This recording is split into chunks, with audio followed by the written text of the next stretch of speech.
Welcome to this episode of the Total Podcast with me, your host, Phil Scott. On this episode of the Total Podcast, I have a very special guest. She has written a children's book and also she has her own YouTube channel, and I'll let her tell her all about yourself. So without further delay, here is Kitty Kathy Clara. So Kitty or Kathy, whichever you would prefer me call you, it's nice and it's an honor to have you on the show. So thank you. Thank you so much for doing the Yeah, podcast today. thank you for having me. You're welcome. Okay, so first of all, tell us where you were born, where you went to school, and those kinds of details. So I was born in 1995 in Yorkshire. I was born in Pontefract, but I grew up in East Yorkshire in a small port town called Goole. It's a dock town, so there's a lot of like boats coming in and out. And I went to school in Goole. I went to a school called Vermoiden, and then Vermoiden School changed its name to Goole High School. I went there from 2006 to 2011, and school wasn't really an easy place for me. Hmm. I always felt like a little bit of an outcast, if you know what I mean. I was always the quiet kid in class, that just sort of got on with the work, but was never really, never really noticed. And then I went to Bishop Burton College. Bishop Burton is mentioned in this book. Bishop Burton College, I studied travel and tourism, and I graduated with double distinction merit. And Bishop Burton is in the East Riding of nothing there apart from maybe like a little village hall and maybe about six houses, and of course the college. And yeah, and the reason why I wrote this book is because I was struggling with a lot of things in my life, and I was in a really, really dark area. And I just needed something to sort of give me something to like, I don't know, like motivate me almost. And I was just sat at home and I was off work sick because I was working a very physical job at the time, and I ended up with an injury from it. And I hurt all my neck. So like all this muscle here is still quite tender to this day. Oh, wow. And yeah, so and I was just sat like watching telly. I was just like jotting down ideas.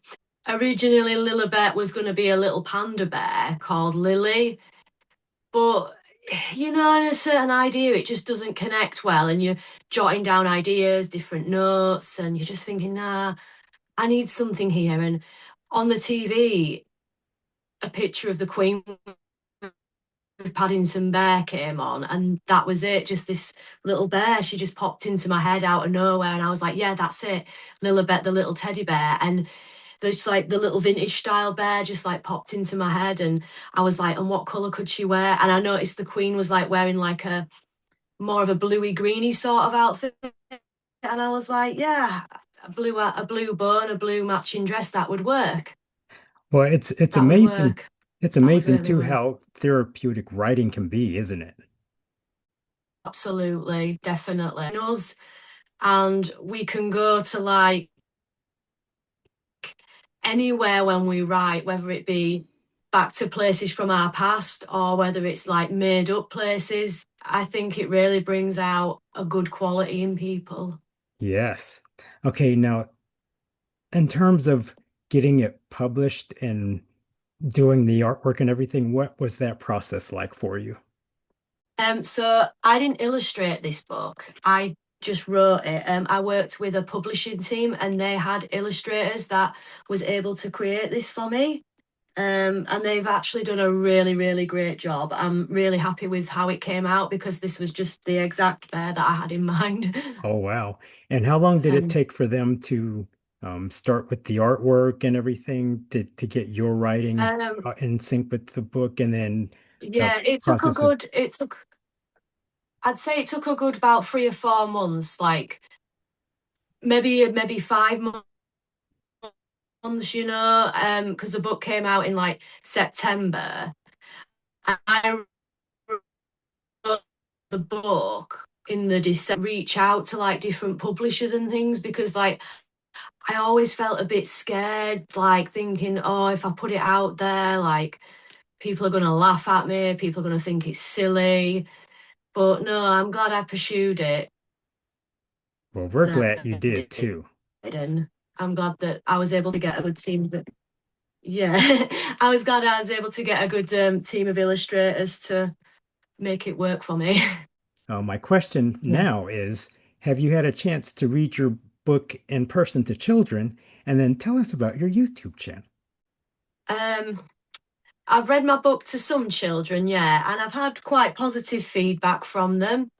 And my YouTube channel, that just started from just an idea that I had. I thought I'd love to read bedtime stories to children and create a really calm, nurturing place for them to go to on a night. And I think reading bedtime stories is just a really, really great way of creating that for children. And, like just something for children to wind down to on a night and just relax to. Can you tell us what your YouTube channel is and how people can get to it?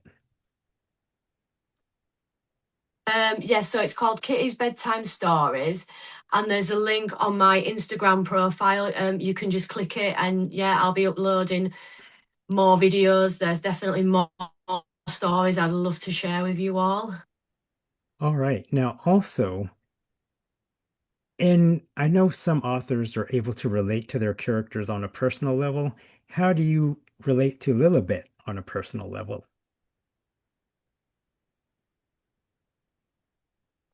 I relate to Lilibet in the sense that um, she stands up to badness in the book because like there's a bad guy in the book and he tries to pick on the woman who has the teddy bear shop and she stands up to him and like I believe that we should stand up to people that try and bully us and it says that in one of the teddy bear promises uh, I stand up for what's right even when it's hard and it's hard to stand up to bullies, it really is, but we've got to do it, we've got to do it, Yes. Yeah, there was an author that I just interviewed we've got to recently, do it. and she wrote a book. She wrote a series of books, and one of her books was about bullying and just how prevalent it is. And so I Mm. think that's a good object lesson for you to have written about in your book. So that's awesome. Okay, so you have a teddy bear promise for your book. Could you share that with us? Because it's quite important. Yeah, so instead of writing a blurb, I thought do something a little bit different. I thought, I know, I could think of some teddy bear promises. So I may be small, but my heart is strong. I stand up for what's right, even when it's hard. I'll help my friends, big or small, and just like Lilibet, I'll never give up. And then I wanted to do something a little bit more heartfelt. So place your hand on your heart and say it with a smile. Oh, I just wanted to do something really heartfelt, and a little bit, kind of like a little bit of an activity for children to do, at the end of the story. now, do you plan on writing more books? Are there going to be more Lilibet books? Yeah, I have one sort of in the making. I've just started it, but I definitely plan to write different Lilibet stories. I even plan to write a Christmas Lilibet, where Lilibet meets Father Christmas and all the elves in Santa's workshop. I plan to also write one about Halloween based around the pumpkin patch and different Halloween themed stuff. So there's lots of different books in development. That's awesome. If you have any advice for any aspiring writer, what advice would you give them? Just simply, if you have a good idea, write it down because you never know where it could end up. All right. Thank you so much. Thank you. Now, can you tell us where um, parents and kids can find your books to purchase? Yep, so my book is available on both Waterstones and Amazon. Amazon. And I did see it on Amazon, by the way. So I will be putting that link on. And can you tell us your social media links as well? Yep. So I've got Instagram. I've got Kitty's Bedtime Stories. I've even built an Instagram page for Lilibet, where Lilibet does teddy bear stuff and comes out with all different motivational quotes and stuff just to help children and many different people get through their days. That's awesome. Well, thank you so very much for doing the podcast today. It has been an honor to have you on. And I will put those social media links in the show notes for you as well, so people will be able to find them. Thank you very much. It's been a privilege to be on this podcast with you. Well, Thank you for having me. you're very welcome. All right. So, everyone, with that, that is the end of this episode of the Total Podcast with me, your host, Phil Scott. Everyone, stay safe, be careful out there, take care of one another, and we will talk again soon.